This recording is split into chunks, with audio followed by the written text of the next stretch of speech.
تنگ نہ کر میں پانی پی نہیں سکتا. کیا بات ہے، کیوں پانی نہیں پی سکتا؟ کہنے لگا ابو بکر تجھے کیا معلوم ہے جن کی وجہ سے میری پسلیاں توڑ دی گئی، جن کی وجہ سے مجھے مارا گیا، جن کی وجہ سے مجھے لتاڑا گیا، جن کی وجہ سے میری پسلیاں توڑی گئی، جن کی وجہ سے میرا یہ حال کیا گیا، جب تک میں آقا کا دیدار نہ کر لوں میں پانی کی بوند پی نہیں سکتا. جب تک آقا کا دیدار نہ کر لوں مجھے پہلے شربت دیدار پینا ہے.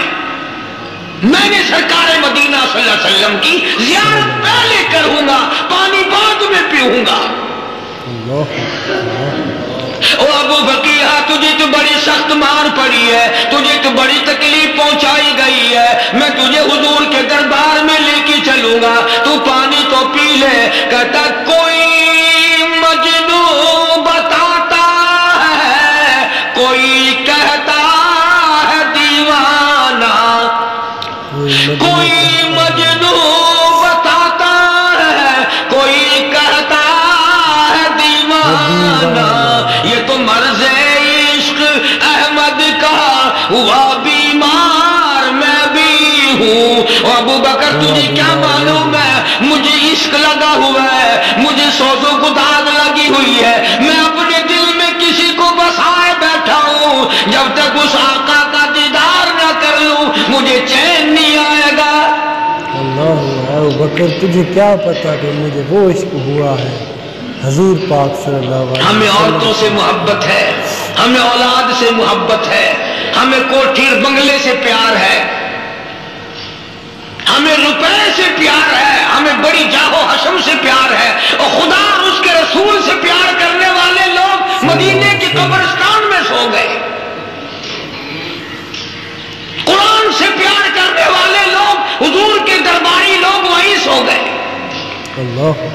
اندازہ لگاؤ کوئی مار کھا کے اپنے ماں باپ کے پاس جائے گا، کوئی بھائی برادری میں جائے گا، کوئی تھانے میں رپورٹ لکھوانے جائے گا، کوئی اسپتال میں سرٹیفکیٹ لینے جائے گا، کوئی ڈاکٹری کرانے جائے گا. ابو بقیہ تم کتنے خوش نصیب ہو، امام الانبیاء کے دربار میں چلے ہو. امام الانبیاء کے دربار میں چلے ہو، کتنے خوش نصیب. حضور اکرم سب کا جو صلی اللہ علیہ وسلم کے دربار میں ابو فقیہ کو لایا جا رہا ہے. علماء نے لکھا ہے کہ جب ابو فقیہ حضرت کے دربار میں پہنچے تو خبر تو پہلے تھی نا کہ بڑی مار پڑی ہے، رحمت کائنات نے اٹھ کر سینے سے لگا لیا. حضور پاک صلی اللہ علیہ وسلم اٹھ کر سینے سے تشریف فرما ہوئے، فرمایا ابو فقیہ جی حضور میں نے سنا ہے تو نے پانی نہیں پیا، اتنی مار پڑی تیری پسلیاں توڑ دی گئی، تیری کمر پہ چھلانگیں لگائی گئی، تجھے گرم گرم لیٹ پہ لٹایا گیا، تیری زبان باہر نکل آئی، اور میں نے سنا ہے تو نے پانی نہیں پیا. کہتا ہے آقا ہاں نہیں پیا. فرمایا کیوں نہیں پیا؟ کہتا ہے آقا میں اس وقت پانی پیتا میرے منہ میں صرف پانی جاتا، اب پیوں گا ہاتھ تیرا ہوگا منہ میرا ہوگا، پانی میرے منہ میں جائے گا، مجھے حوض کوثر کا مزہ یہی آ جائے گا.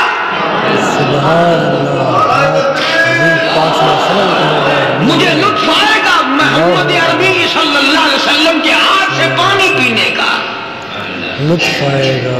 علماء نے لکھا ہے کہ حضرت نے جب اپنے رحمت والے ہاتھ سے ہاں وہ انگلی چاند کو اشارہ کیا، جگر پھنس کر ٹکڑے ہو گئے. وہ انگلی اشارہ کیا، سورج واپس ہو گیا. وہ انگلی درخت اپنی جڑیں چھوڑ کر پیغمبر کے قدموں میں آ گئے. وہ انگلی جس میں کنکر پہاڑ کے لیے تو کلمہ پڑھنا شروع کر دیا. وہ انگلی اونٹ کی طرف کی تو بول پڑا. وہ انگلی چڑیا سامنے آئی تو انہوں نے شکایت کر دی. وہ انگلی جن کو دیکھ کر کے بیت اللہ پھر گیا.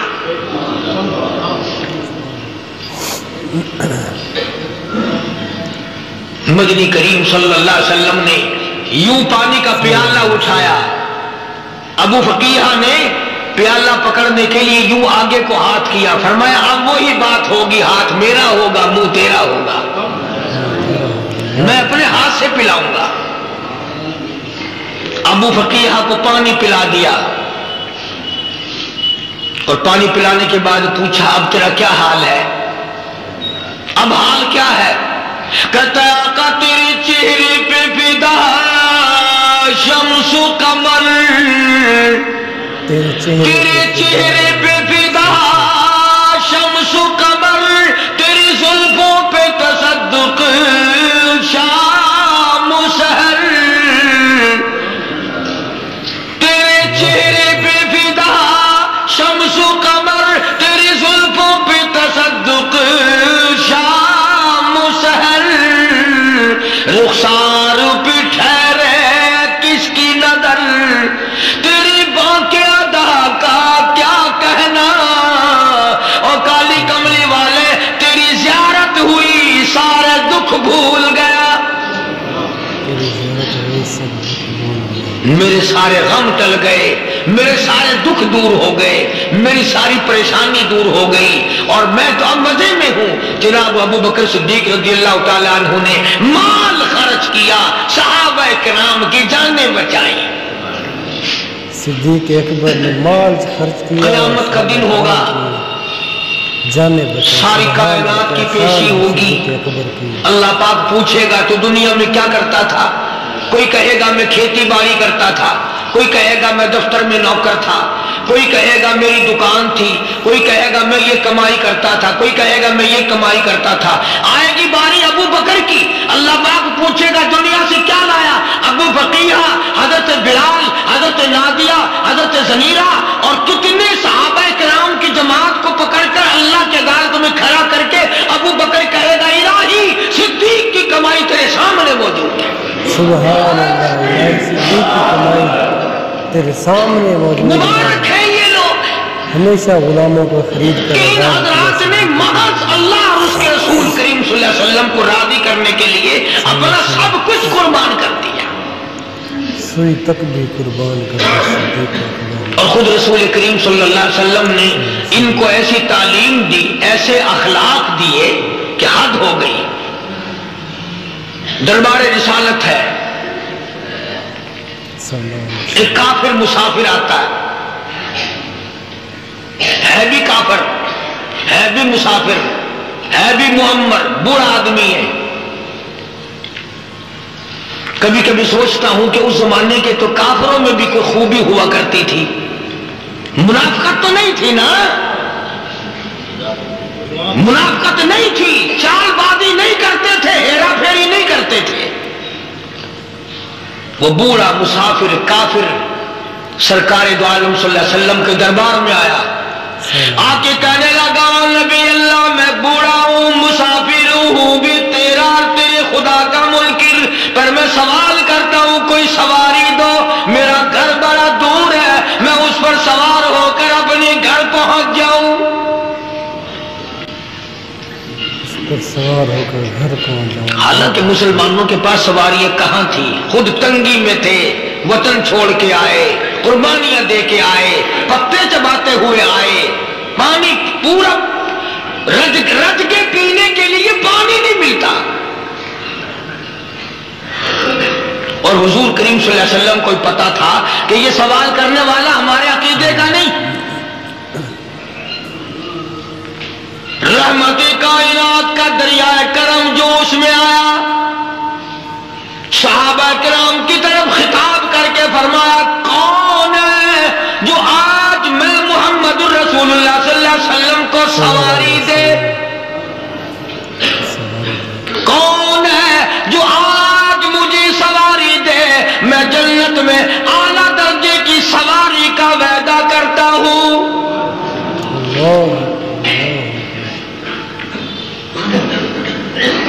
حضرت عبادہ بن ثابت رضی اللہ تعالیٰ عنہ صحابی اٹھے اور اپنی ڈاچی، اپنی اونٹنی حضور کے ہاتھ میں پکڑا دی، اور حضور نے اس مسافر کو دے دی کہ لے بھائی سواری تجھے مل گئی، سواری بھی دے دی حضور پاس۔ اب وہ مسافر جو تھا بوڑھا، وہ کہنے لگا جی میرے پاس کپڑا بھی نہیں ہے، اب تم جیسا اگر کوئی سیٹ ہوتا نا آنکھیں نکالتا کہ ہم نے تیرے لیے یہاں کو ٹیکسٹائل مل چلا رکھے، سواری مل گئی تو اور آگے کو چل گیا، راستہ پکڑا پڑا جا. خدا جانے دھکے دیتے، خدا جانے مکے مارتے، خدا جانے کتنی باتیں بناتے. امام الانبیاء محبوب کبریا حضرت محمد مصطفیٰ صلی اللہ تعالی علیہ وسلم پھر کھڑے ہو گئے،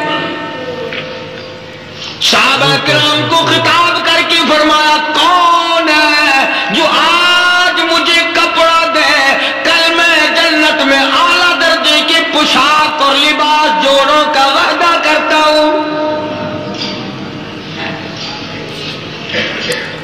کون ہے جو کپڑے؟ ایک صحابی نے اپنا کپڑا اتار کر حضور کے ہاتھ میں دے دیا صلی اللہ علیہ وسلم. یعنی ان کو کتنا یقین ہے حضور کی زبان پہ. سودا جنت کا ہو رہا ہے، زبان ہے کالی کملی والے کی، سودا ہو رہا ہے جنت کا. اور آج تمہیں سارا قرآن سنا دو، اس سنانے والے کا بھی ڈلاتے سننے والے مولوی کہتے رہتے ہیں یار کوئی بات نہیں، جنت کس نے دیکھی ہے. صحابہ کرام میں سے کسی نے کپڑا دے دیا، حضور کریم صلی اللہ علیہ وسلم نے کپڑا لیا اور اس مسافر کو دے دیا کہ لے بھی کپڑا بھی مل گیا. ہے بھی کافر، اپنے عقیدے کا نہیں، اپنے قبیلے کا نہیں، اپنے خاندان کا نہیں. اب وہ کہنے لگا کہ نبی اللہ مجھے بھوک بھی لگی ہے، میں نے روٹی بھی کھانی ہے. مدنی کریم صلی اللہ تعالی علیہ وسلم پھر کھڑے ہو گئے اور صحابہ کرام کو خطاب کر کے فرمایا کون ہے جو مجھے آج کھانا دے، روٹی دے، کل میں جنت میں اعلیٰ درجے کے کھانے کا وعدہ کرتا ہوں. جنت میں اعلیٰ درجے کے کھانے کا وعدہ کرتا ہوں. حضور پاک صلی اللہ علیہ وسلم اس سوال کا جواب پورے مجمع میں سے نہ ملا. یوں لکھا علماء نے 300 صحابہ کا مجمع بیٹھا ہوا تھا. 300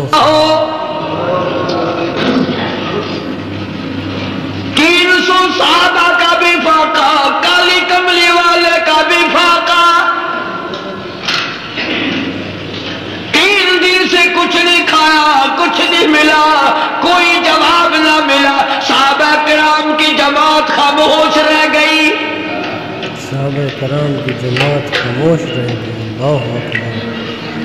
سلمان فارسی رضی اللہ تعالیٰ عنہ اٹھے اور اس مسافر کا ہاتھ پکڑا اور کہنے لگا میں تجھے ایسے دروازے پہ لے کے چلوں گا جہاں سے کچھ نہ کچھ کھانے کے لیے مل جائے گا. آیا ہے سلمان فارسی مسافر کو لے کر خاتون جنت سیدہ فاطمہ الزہرا رضی اللہ تعالیٰ عنہ کے دروازے پہ اور آواز لگائی یا اہل بیت رسول اللہ، یا اہل بیت انطعموا فی سبیل اللہ.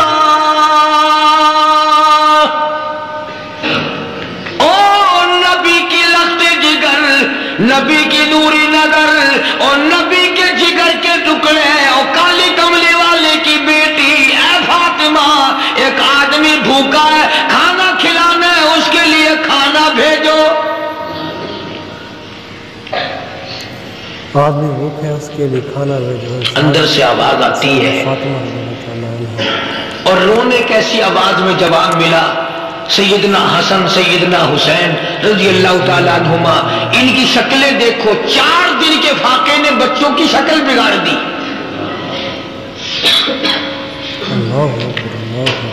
پیغمبر کے نواسوں کا فاقہ، پیغمبر کا نواسا، پیغمبر کی بیٹی کا فاقہ، تمام مسلمان فاقے سے ہے. کوئی گلہ نہیں کرتا، کوئی شکایت نہیں کرتا، کوئی اعتراض نہیں کرتا. اسی حالت میں اگر جنگ بھی ہو جائے تو صحابہ پھر بھی پیچھے رہنے کو تیار نہیں.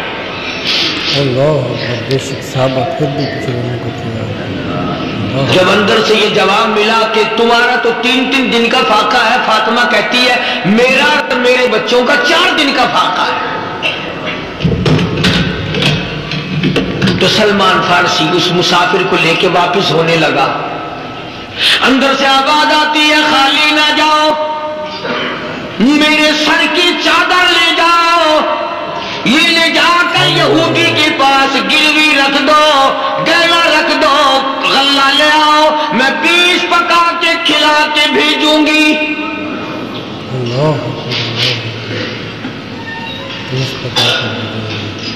کہاں آج ایسے سخی عورت ہے، کہاں ایسے سخی مرد ہیں؟ مسافر کو کون کھلائے، دین پر خرچ کون کرے؟ کسی طالب علموں کو، عام میں سے اکثریت ایسے لوگوں کی ہے جنہوں نے ساری عمر میں، سارے سال میں کبھی ایک قرآن پڑھنے والے طالب علم کو روٹی نہیں کھلائی ہوگی، اور پھر یہ کبھی نہیں سوچا کہ میں آخر کما رہا ہوں تو کیا کر رہا ہوں۔ بس شیطان یوں کہہ دیتا ہے یہ تو بڑے بڑے امیروں کا کام ہے، تو غریب آدمی ہے، تیرے بس کا یہ کہاں کام ہے؟ یہ تو بڑے بڑے امیروں کا کام ہے طالب علموں کو، مسافروں کو کھانا کھلانا۔ کل قیامت میں اگر اللہ نے یہ فرما دیا کہ جنت تو میں نے امیروں کے لیے بنائی ہے، تو مزدور آباد یہاں سے پھر کیا بنے گا؟ ماشاء اللہ۔ آج کا بیان پسند آیا تو ویڈیو کو لائک کریں، چینل پر پہلی بار آئے تو سبسکرائب کریں۔ کل پھر ملتے ہیں ایک نئی ویڈیو کے ساتھ، کل تک کے لیے خدا حافظ۔